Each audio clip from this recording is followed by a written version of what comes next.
I think we have also seen, not just through Copenhagen, but through other classic multilateral efforts, that as global interdependence in so many ways has grown so rapidly in the past decades, we have not really learned how to cope with it and how to safeguard the future and facing the risks that come with it.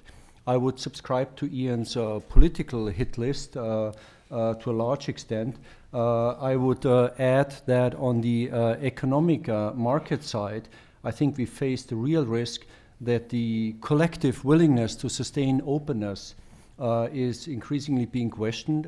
I'm actually frightened myself as a former trade economist that fundamental principles such as non-discrimination are no longer heard anywhere. Nobody seems to understand the meaning of it anymore. The drive towards national self-interest and the shift towards government ownership obviously has accelerated all this, and it poses a whole set of new issues. There's a risk of populism, of national inward orientation. There's a real risk of even less paying attention to what some call the global public goods in its widest sense. Climate was mentioned extensively, and the still prevailing scientific consensus by and large that it's inevitable and denial is not the answer.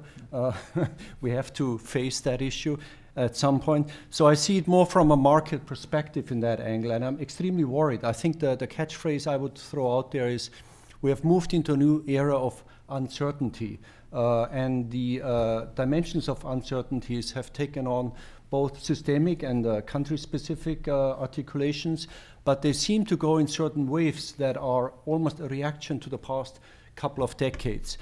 Now, from a business perspective, I think it raises enormously important questions, because most corporations we have been working with, we have now 5,000 corporations from 135 countries organized in 70 country networks. They were all attracted to the idea of integrating globally. They all wanted to become as successful as IBM or GE, and they have understood that non-financial issues are important on this journey. If you want to be on top of the food chain in the competitive landscape, you not only have to be best in class in your products and services, you also have to know how to deal with non-financial risk, environmental, social governance, ESG, a term we coined through one of our work streams.